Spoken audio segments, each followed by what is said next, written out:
bienvenue dans cette émission Point de vérité. C'est votre émission qui, avec les jeunes, nous vous donnons tout le meilleur de nous. Alors pour ce faire, le thème qui nous rassemble autour de ce plateau aujourd'hui est œil pour œil, dent pour dent. La loi du œil pour œil, dent pour dent, ce n'est pas bien. Elle est beaucoup plus compliquée. Ça ne marche pas.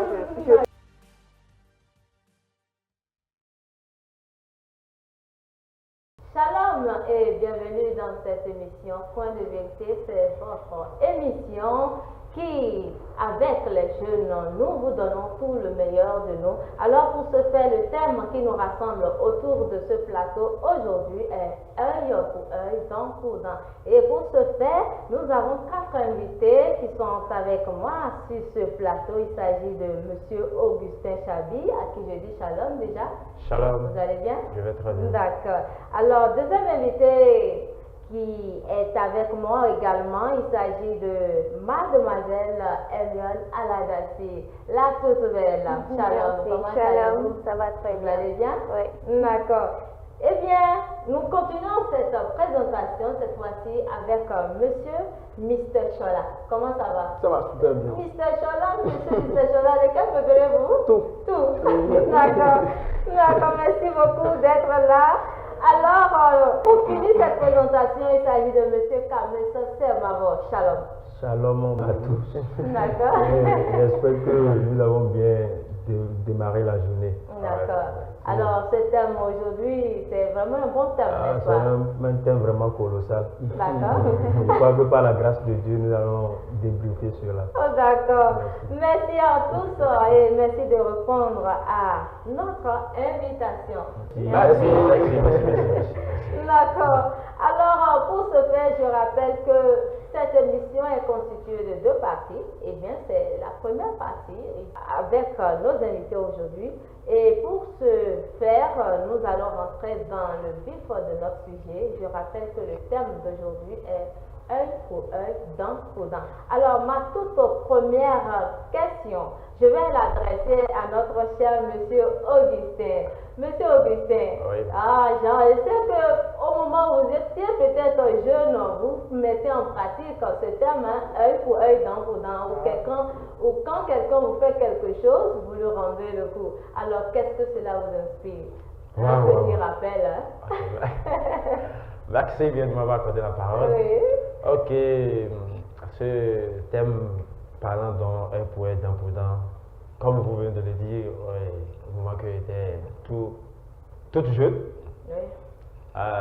je répliquais ça Wow. sur les champs, et que je n'attends pas. D'accord. Je réplique ça, mais en évoluant avec le temps, tout a changé aussi. Se donner, comment dit-on, se confessionner, Ok.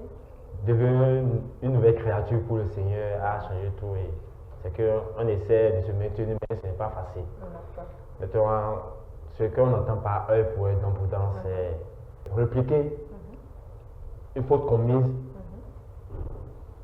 venant d'une personne. Voilà. D'accord. Une personne qui t'a offensé d'une manière vraiment que tu n'attendais pas. Wow. C'est que sur le champ, maintenant, tu répliques à la personne. Wow. Donc, voilà, D'accord. c'est un peu ça. Merci beaucoup pour cette réponse. Très rapidement, Mademoiselle Eliane, vous êtes où? Oui. Le thème, je dirais, cette loi, œil pour œil, dent pour dent, ça veut dire tout simplement l'application d'une sentence équitable, égale à un tort commis. D'accord. Tout simplement. Ouais. Monsieur Mr. Chola. Bon, pour moi, œil pour œil, dent pour dent, genre, c'est la réplique. Un peu D'accord, comme le frère vient de le dire, c'est répliquer, genre une parole blessante ou bien un coup, voilà. D'accord. Monsieur Camille, Oui, c'est bon, on passe. c'est bon, on peut D'accord. passer. Alors, je reviens avec une question pour vous, Monsieur Augustin. Est-ce que la justice, œil pour œil, dent pour dent, favorise-t-elle une dissuasion ou encourage-t-elle la vengeance? Ça n'encourage pas. Ça dissuade au fait. Cette justice ne devait pas se faire, ne devait pas se tenir parce que la personne a eu à t'offenser. Maintenant, sur le champ, tu décides de le répliquer de cette manière. Ce n'est pas bon. Parce que si tu le répliques, ce que ça va créer, à la suite, vraiment, tu vas le regretter. Wow. Donc, c'est Voilà, ça. tu vas le regretter. Et pour ne pas le regretter, il va falloir faire attention. Exactement. D'accord. Mademoiselle Hermione, hein? Oui, Oui, allez-y. cette loi, quand on l'observe, c'est une loi de vengeance. Mais du côté du dissuasif, elle décourage les mauvaises pensées. C'est-à-dire, une personne mal intentionnée qui veut commettre des fautes, quand il pense qu'il y a une loi qui va le punir, qui va sévir, il a une certaine retenue en lui-même. Donc, ça met des limites aux individus. Par exemple, quand on prend dans la vie courante, le port du casque.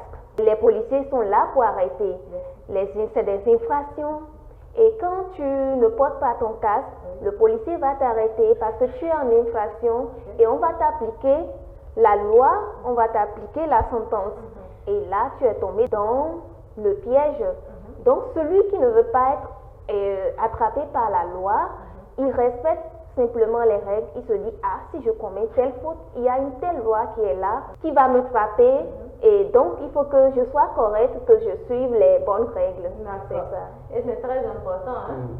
Allez-y, monsieur Chola. Bon, moi, en ce qui me concerne, la loi du œil pour œil, dent pour dent, stimule la vengeance en fait. Je vais utiliser une anecdote. L'année passée, voilà, il y a une information qui a fuité. C'était à Bani Kwara, tout près ici, où deux jeunes amis discutaient de même fille. Genre, ils avaient des sentiments pour la même fille. C'est béni, hein? Deux garçons. Ça arrive souvent, ça arrive. Donc, c'est comme ça, de mésentente en dispute, la situation s'est aggravée jusqu'à ce que ces deux jeunes ont commencé à se battre.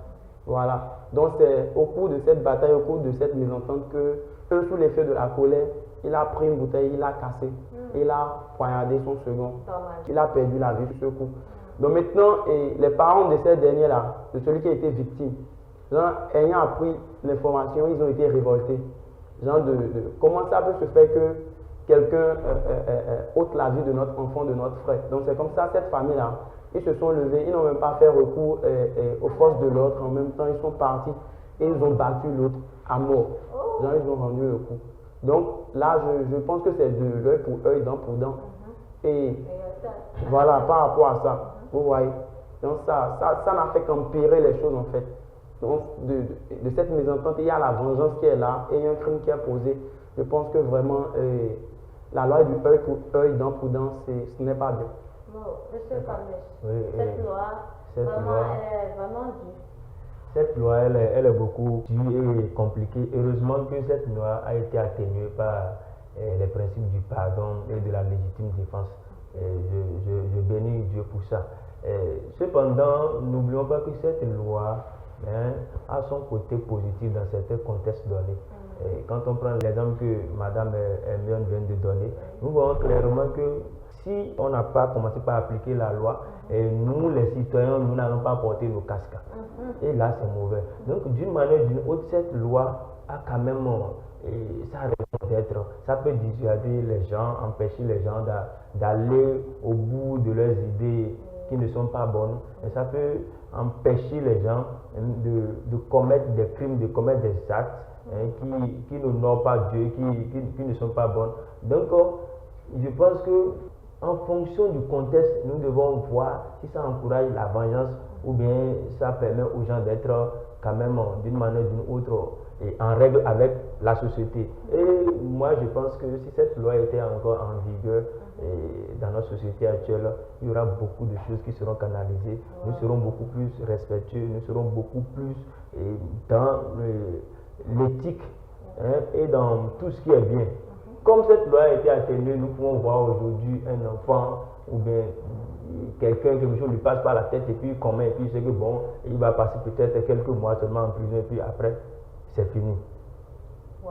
Il faut que nous voyons le pour le compte des choses. Cette loi, elle est mauvaise, c'est vrai, parce que tu me tues, je te tue, ce n'est pas toujours bien. Mais d'une manière ou d'une autre, cette loi n'est pas mauvaise, n'est pas mauvaise dans tous les domaines, il faut savoir situer les responsabilités et voir dans quelle mesure l'appliquer. Merci. D'accord, il faut voir dans quelle mesure l'appliquer. Monsieur Augustin, Oui. alors, si il faut revoir cette loi, disons, est-ce qu'on devrait vraiment exactement donner la même punition que l'autre a affligée à son second, exactement? Est-ce qu'il faut l'infliger aussi cette même punition? Puisque Mr. Chola aussi vient de nous donner son exemple tout à l'heure. Est-ce que c'est nécessaire? Non, pas du tout. Pourquoi donc? Ce n'est pas nécessaire parce que, comment dit-on, la seconde famille est venue appliquer cette même chose qui a été appliquée sur les enfants. À la fin, comment ils ont terminé? Les deux enfants sont partis. La fille est restée. Elle vit aujourd'hui. Les deux familles ont perdu leurs enfants. Donc, c'est des regrets vraiment piquants, quoi. Est-ce que le manque de patience ou la colère, qu'est-ce qui peut aussi engendrer une telle chose, situation? Là, la manque de la patience. Ok. Elle n'a pas été patiente. Et la colère a pris le dessus. Et suite à la colère, ils ont agi sur le champ. Et ce qui fait d'aujourd'hui que les deux familles sont orphelines de ces deux enfants. La fille est là. La fille avec ses parents vit correctement. Alors que vous, vos enfants sont déjà sur la terre.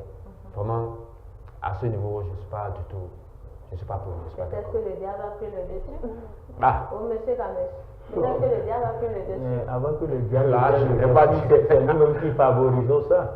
Si, parce qu'avec un peu de météo, tout ça pouvait passer et on ne parlerait pas de ça de nos jours. Mais c'est nous, d'une manière ou d'une autre, qui avons demandé au diable, viens prendre le contrôle. Et cela est arrivé. Waouh!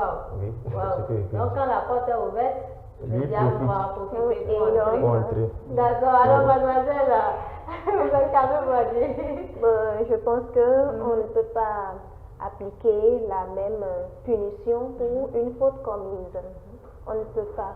Parce que pour quelqu'un qui a tué, on ne peut pas tuer celui qui l'a tué pour dire la justice est rendue, non.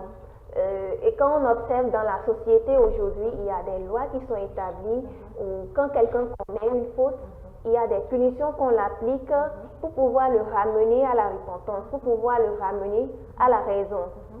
Quelqu'un qui tue, par exemple, on l'enferme en prison et pendant ce temps, il peut avoir le temps de se repentir, de penser, de réfléchir à ce qu'il a fait, à l'acte qu'il a commis.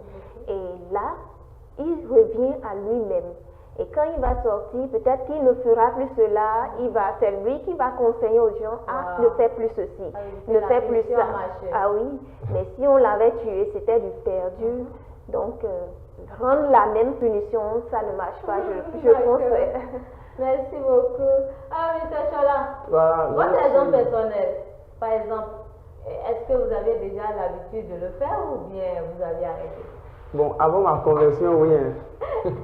Avant ma conversion, tu me portes un coup, Jean, je te porte un coup. Hein. Tu me juges, je te juge. Okay. Ah, c'est comme ça, tu me blesses, je te blesse.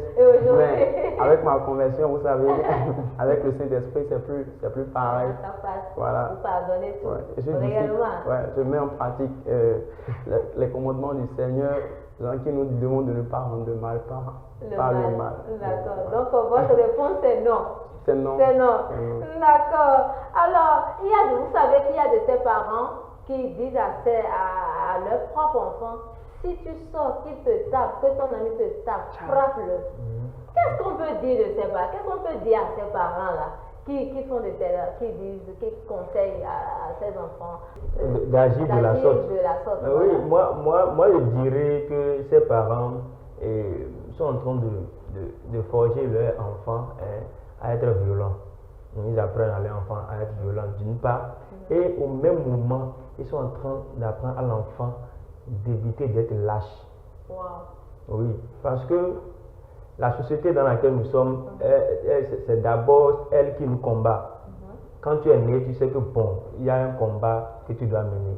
Maintenant, ce sont les plus géants qui font partie, les plus petits, les moins géants.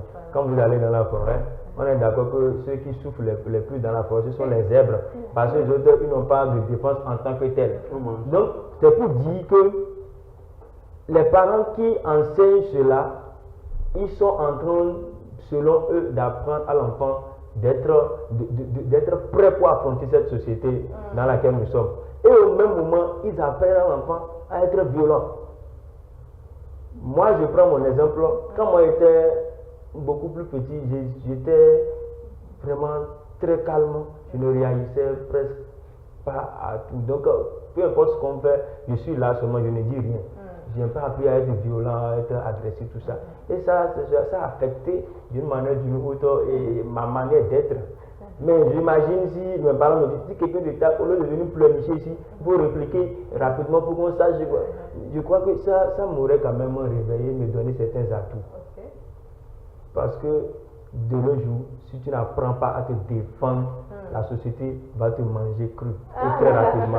Donc moi je ne suis pas trop contre ces parents-là, mais il faut savoir canaliser l'enfant pour que l'enfant ne soit pas trop violent. Voilà. Merci, c'est ce que je veux dire. Pour qu'il ne soit pas violent.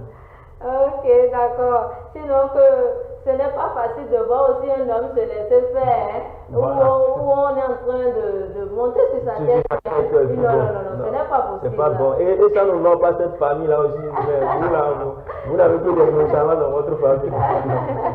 Alors, là, c'est son image qui est en jeu. Voilà. D'accord. Alors, monsieur Augustin, dites-nous, quels sont les avantages et inconvénients d'une justice basée sur la réciprocité des peines?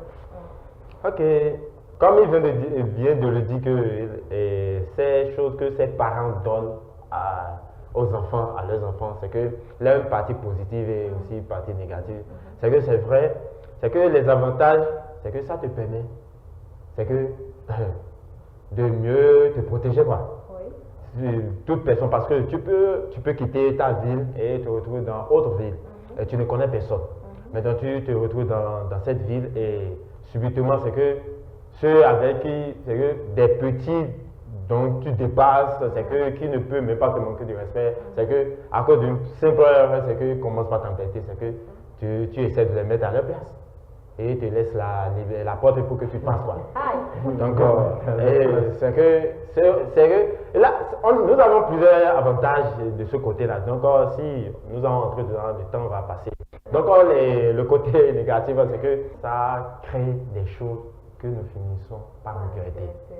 Parce que on réagit, on commet des choses que après, c'est que on finit de commettre la chose, mais on dit, après on se retrouve au moment que, c'est que, excusez-moi pour le thème que j'emploie, c'est que le diable et moi, nous ne sommes pas des amis, c'est pour ça que j'aime appeler ce ensemble.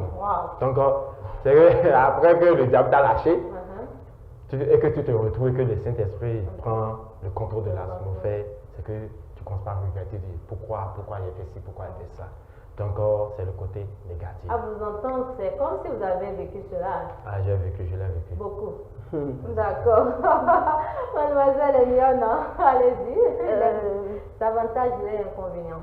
Avantages et inconvénients, c'est un peu complexe. Parce que ça a deux côtés. Quand on parle des avantages de la réciprocité, quand on prend par exemple un enfant qui se défend, par exemple un parent qui dit à un enfant, quelqu'un te fait quelque chose, tu le payes, tu payes, ça apprend à l'enfant à se forger, à se défendre, n'importe où il se retrouve. Parce qu'à un moment donné de la vie, les parents nous laissent en tant que petits pour aller au marché, pour aller en ville, pour aller faire des courses, mais tu te retrouves seul. Et si tu n'avais pas appris à te défendre, défendre, c'est pas aussi défendre à faire du mal, à riposter en faisant vraiment mal. Parce que dans ce sens, les parents aussi doivent essayer de canaliser, de veiller sur cela, pour que ça ne soit pas n'importe quel genre de riposte, mais pour se défendre quand même, la légitime défense.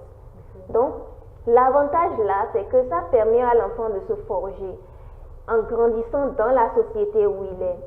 Et il peut évoluer sans avoir les parents tout le temps derrière lui. Et dans ce cas également, quand on prend au niveau de la haute société, quand on pense à la justice, on se dit que je ne dois pas faire telle chose, je ne dois pas commettre telle erreur, donc il faut que je me comporte de telle façon pour éviter des ennuis avec la justice qui ne se finissent jamais. Wow. Là, C'est ça. là, la maturité doit prendre aussi sa place. C'est ça. Voilà. Ministère Chola. Oui, genre, en ce qui concerne les avantages, il y a la légitime défense dont la sœur vient de mentionner. Voilà, genre, il faut, quand on est homme, il faut apprendre à se défendre face à certaines situations. Mais le côté négatif de ça, c'est que ça peut aussi créer la rancune et la haine. Ok. Genre, imaginez un peu que quelqu'un m'a fait quelque chose et que, genre, sur champ, genre, je n'ai pas eu l'opportunité de lui rendre et qu'ils sont venus nous séparer. Par exemple, la personne m'a giflé, je n'ai pas eu l'opportunité, genre, de lui rendre ça. Et ils sont venus nous séparer. Déjà qu'ils m'ont inculqué à la base que non, si on me fait ci, je dois répliquer, c'est que, vous voyez. Mais est-ce que tu n'es pas bête quand même, n'est-ce pas? Non, mais Dieu ne nous a pas donné l'esprit de timidité. Voilà. non, je ne refuse pas. Prudent. L'esprit de timidité dont vous parlez ici, là, c'est du côté spirituel. Hein. Donc, c'est pour dominer les autorités, les dominations, les principautés. Pas et tout cela. toujours ça. C'est La pas- preuve, c'est- la preuve est que Jésus, même à un moment donné, il a vu que les gens s'amusaient tellement avec le temple. Mais qu'est-ce qu'il a fait? Il est obligé de dire, mais là c'est de trop. Il a allé chercher la lanière, il les a chassés. oui, en fait, Même Paul en a fait également. De même, il a demandé à Imé, à certaines personnes, il dit, mais ceux-là, je vous livre à Satan. Vous, là, vous n'avez pas votre place ici. Et puis, non, est-ce que dans ce contexte-là, est-ce que, genre, je dirais que c'est une défense? Genre, faut voir le contexte. Je parle du contexte où je suis avec quelqu'un. Genre, j'ai un problème avec quelqu'un.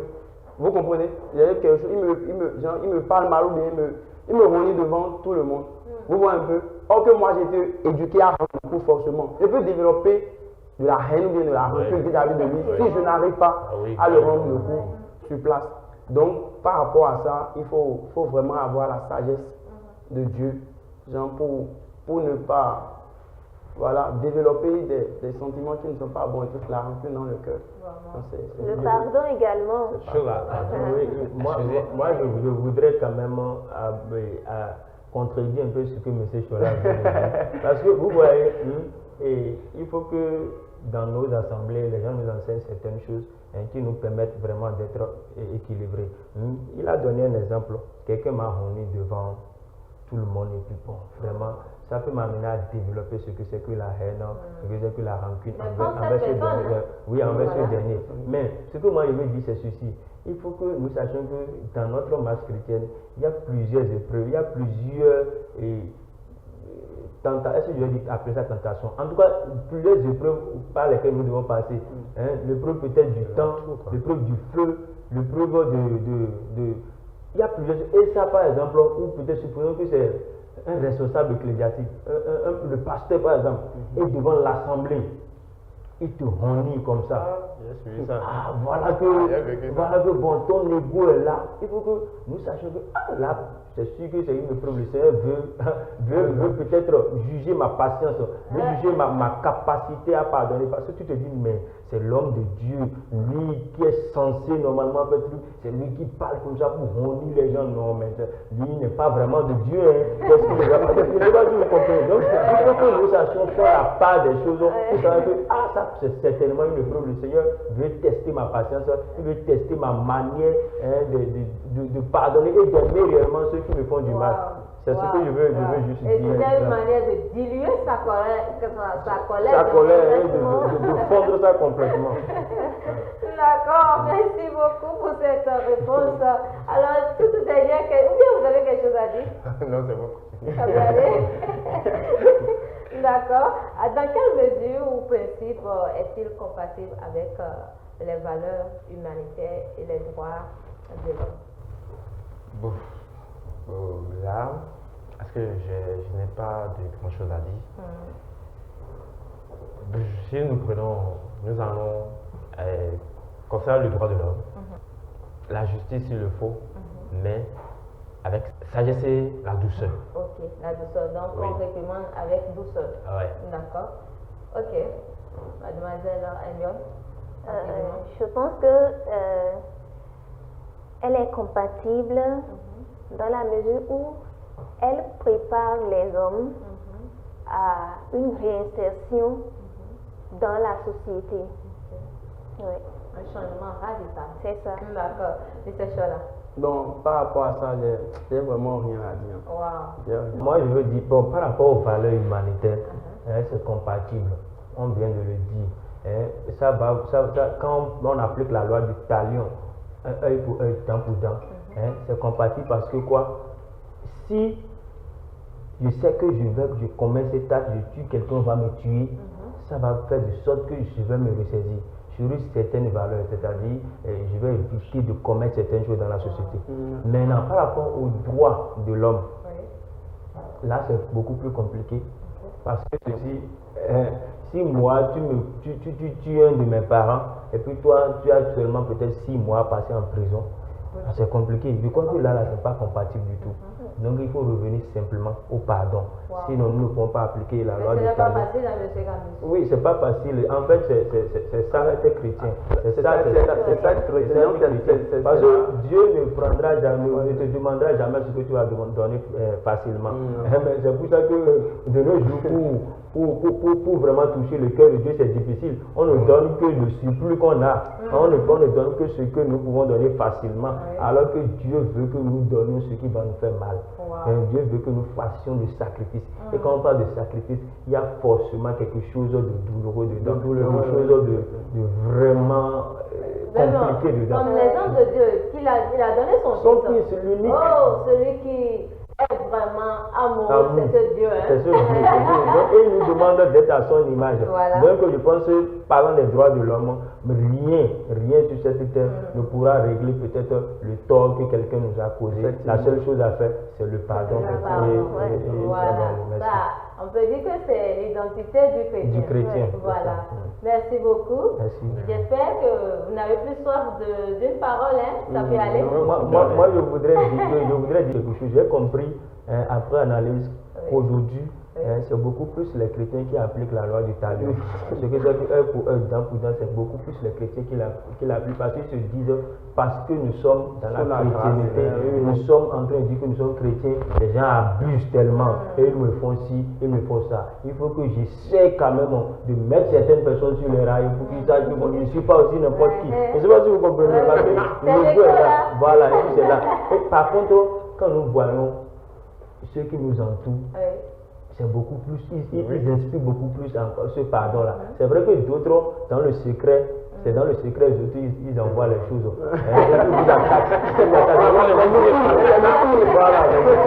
Mais nos voisins d'en face, il y a certains voisins d'en face jusqu'à présent, cette loi, c'est appliqué. Je ne veux pas appeler le nom, c'est appliqué et puis ça se fait.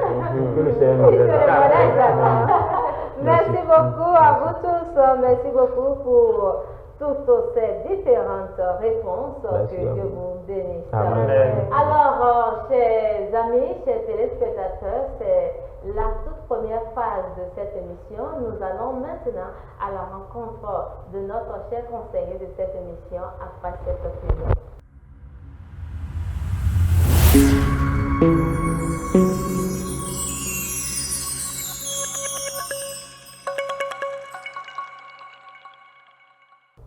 Nous sommes déjà de retour sur ce plateau en compagnie de notre cher conseiller de cette émission. Il s'agit de Pasteur Guillaume Méova. Shalom. Shalom, chacun. Bienvenue à nouveau. Merci beaucoup. Vous êtes bien habillé, Pasteur. Merci bien. Oh là là. Vous êtes également aussi. Merci beaucoup.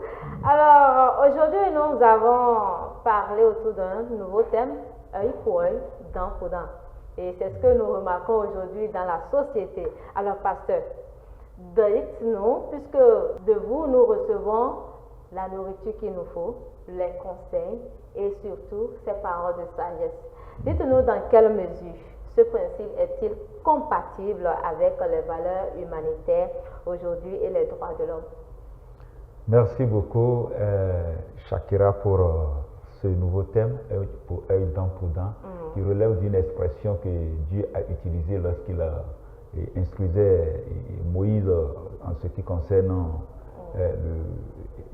les lois, à partir desquelles seront désormais régis le fonctionnement de la société. Je pense que c'est dans le livre d'Exode. Oui, c'est à l'Exode au chapitre 21 que Dieu a fait recours à cette expression-là, qui dans son contexte permet de voir quoi. Je voudrais partir de cette ligne-là pour corriger quelque chose que j'ai entendu pendant que nos jeunes ont échangé sur la thématique. Œil pour œil, dent pour dent. Oui. Il faut, ici, c'est à Moïse que Dieu était en train de parler. Pour dire, voilà comment les choses seront exécutées. D'accord. Ce n'est pas de l'autodéfense. Ce n'est pas non plus de la vengeance. Parce que lorsque un individu c'est-à-dire fait du commun un tort à un individu B, c'est parce que il a plus de force et d'autorité sur ce dernier qui l'a fait. Est-ce que ce dernier serait-il capable de le réprimer? Quand tu te retrouves face à un aîné qui est plus géant, plus fort physiquement que toi, qui te gifle, serais-tu en mesure de le gifler en retour? Donc, au fait, l'application de œil pour œil, dent pour dent n'est pas liée à une autodéfense. Donc, cette parole a été vraiment mal comprise. Oui, c'est pas lié à une autodéfense. C'est une expression, c'est-à-dire, quand les lois là sont régies, c'est confié à un justicier. Des gens qui sont chargés dans la société d'exercer la justice. Et donc, légalement, on leur confère ce droit-là.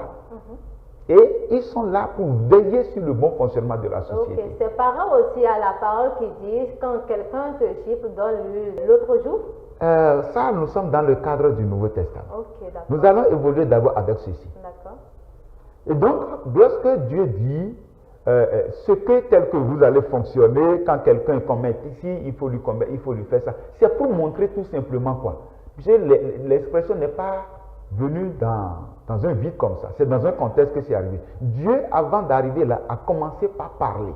Lorsque deux personnes se battent et qu'il y a une femme enceinte qui est assise et qu'ils vont tomber sur elle et qu'elle est victime. Et que maintenant on tombe sur elle et puis maintenant elle perd son enfant à cause de ça, c'est pour dire qu'il faut faire justice. Il ne faut pas laisser le faible être opprimé. Il faut faire justice. Il faut rendre justice. Et pour rendre justice, il faut que force soit donnée à la loi pour que justice soit faite. Vous voyez?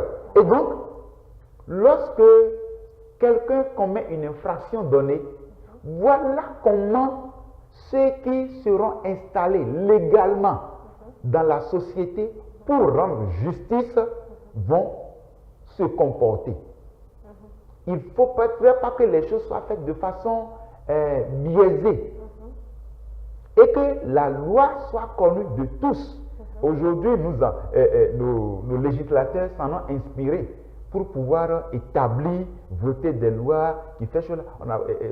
Vous avez fait recours à la DIDH, aux déclarations universelles des droits de l'homme, pour dire que l'homme est au centre, au fait, de la justice. Pour montrer ici que Dieu est Dieu de justice. Et l'homme a soif de la justice. Et donc, celui qui est opprimé, on ne doit pas l'abandonner, on doit lui faire justice. Et on ne saurait rendre à quelqu'un directement, sinon à sa juste valeur, ce qu'il faut. Donc, ce n'est rien d'autre que des mesures atténuantes. Mais ces dispositions sont mises sont exhibées pour que la communauté en général puisse savoir que, attention, rien n'est sans justice. Et donc, si je sais que lorsque je commets une infraction, les choses ne sont plus en l'air comme ça, ou je peux faire les choses comme je veux là. Non. Si je commets une infraction, même si celui à qui j'ai commis du tort n'est pas en mesure de se venger, n'est pas en mesure de riposter, il y a la loi et les juges qui sont là, mandatés pour me sévir. Par conséquent, j'aurai de retenue, je dois pouvoir me maîtriser. Et c'est aussi une façon de faire comprendre à la société que nul n'a le droit de se faire justice et qu'il y a des gens qui sont là pour nous rendre justice. Et donc, quand quelqu'un m'offense, c'est mon devoir de me plaindre et réclamer justice afin que justice me soit faite. Wow. Là, on peut voir déjà que le pardon n'a pas sa place là. Le pardon est une expression de la nouvelle alliance. Okay. Vous voyez, le pardon est une expression de la nouvelle alliance qui vient mettre en exergue l'avantage de l'offensé. L'avantage de l'offensé. Quand nous allons venir dans ce cadre du pardon, nous allons plus en développer. Mais ici, par rapport à l'expression œil pour œil, dent pour dent, qui sort du contexte selon lequel rien ne sera laissé impuni. Rien ne sera laissé impuni. Dieu est un Dieu d'amour, mais il est aussi un Dieu de justice. Et que le faible sache que Dieu a pensé à lui. Et qu'il ne sera pas opprimé injustement. Et que le fort sache que Dieu est régi un principe de fonctionnement pour le bon fonctionnement de la société et qu'il ne doit pas abuser non seulement de son autorité mais aussi de sa force. Ouais. Et donc, c'est ce que je voudrais que nos jeunes comprennent. Lorsque quelqu'un, on dit à son enfant, on apprend à son enfant à rendre le mal pour le mal, non, ce n'est pas bien. Ce n'est pas bien. L'autodéfense, Dieu n'est pas d'accord avec ça. Ouais, Dieu n'est pas d'accord avec l'autodéfense. Et donc, nul n'a le droit de se faire justice. Il y a des gens qui sont instruits pour faire les choses comme il le faut. Vous voyez, et c'est dans l'intention d'amener l'homme à savoir qu'il est appelé à vivre, à faire les choses selon le bon vivre. Wow. Le bon vivre pour le bon fonctionnement de la société et de la communauté. Wow, wow.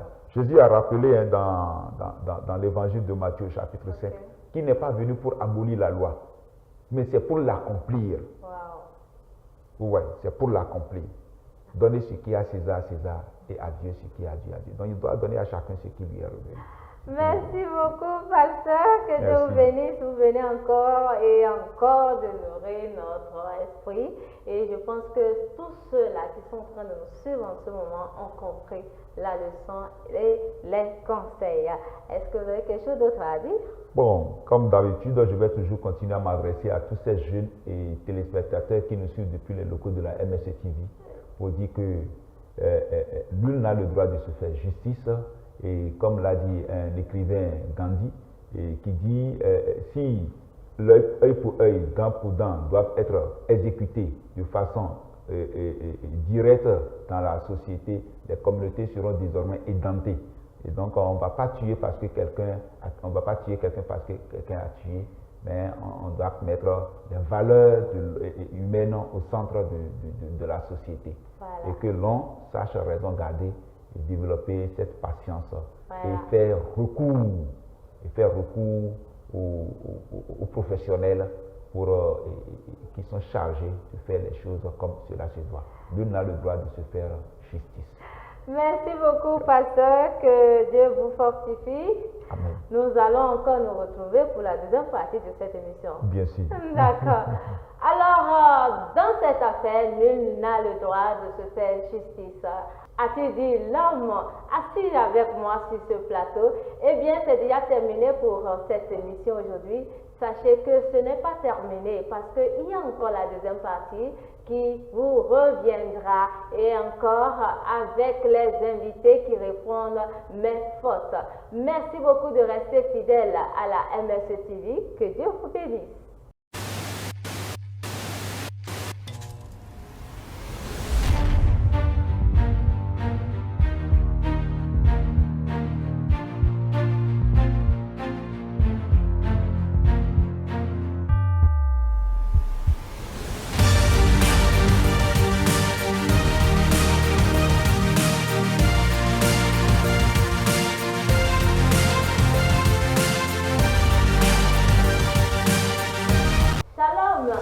bienvenue dans cette émission Point de vérité. C'est votre émission qui, avec les jeunes, nous vous donnons tout le meilleur de nous. Alors pour ce faire, le thème qui nous rassemble autour de ce plateau aujourd'hui est œil pour œil, dent pour dent. La loi du œil pour œil, dent pour dent, ce n'est pas bien. Elle est beaucoup plus compliquée. Ça ne marche pas, je